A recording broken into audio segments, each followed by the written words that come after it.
We have breaking news right now out of Boston, where the defense just rested in the penalty phase of the Dzhokhar Tsarnaev trial. The defense had called more than 40 witnesses in an attempt to try and spare Tsarnaev's lives.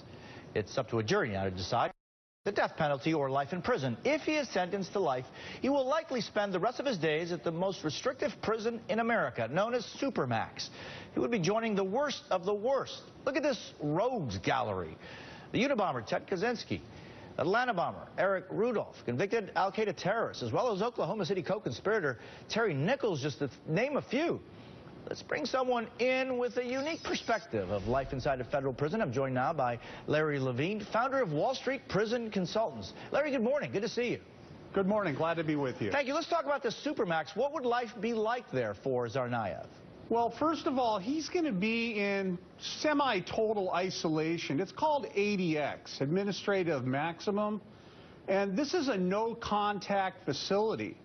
This prison basically is underground, and he's going to be restricted to a 7 by 12-foot cell, 84 square feet, and it's no contact. Some of the cells have showers in them, so you don't leave the cell.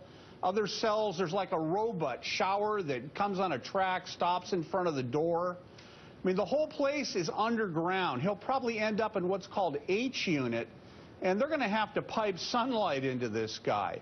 How do they do that? How do they do that if it's underground? Well, it's what they say, pipe sunlight into somebody. He's not going to really see any sunlight. It is really, I wouldn't call it, you know, some people say it's the toughest prison. It's more of, I would say, the most restrictive. But his life, as he knows it, is over. One 15-minute phone call a month. He gets a 23-hour lockdown. He's going to be locked in this little cell underground. He gets 1 hour of rec, basically in a concrete rec yard. So where do you go? Like during that 1 hour, where are you taken to? Well, some of the cells in H unit have a door in the back of the cell that opens.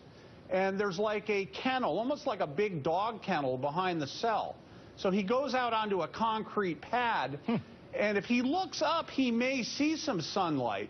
After his exercise period is over, he goes back into his cell, then the door closes and they move the cage over to somebody else's cell.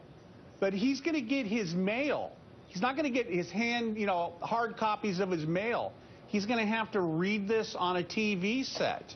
He's going to have to get his visits over a TV set. He's not going to have real visits from anybody other than possibly his doctor or a doctor, prison doctor, his lawyer, and his imam. And the limitations in ADX, he's not going to be able to go to the commissary.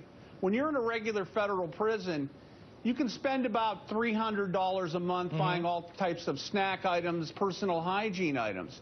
He's not going to have that in ADX. So these 23 hours will not be seeing another human being?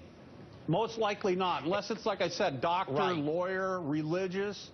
And he's not going to interact. Prison is a social experience. You meet people, you know people, you interact with people. Staff, you go to classes. Where he's going, zero. They want him in isolation because he's a security risk. And quickly, Larry, what does Wall Street Prison Consultants do? We provide federal criminal litigation support to lawyers and individuals who are entering the federal prison system. Basically, I know things that the lawyers don't know. I can get people out early. I can get people into programs. Just Larry, various things. Thanks for being on. I really appreciate your perspective and your knowledge. Appreciate it. Glad to be with you today. And I want to repeat to you that breaking news, the defense has rested in the Boston trial of Dzhokhar Tsarnaev.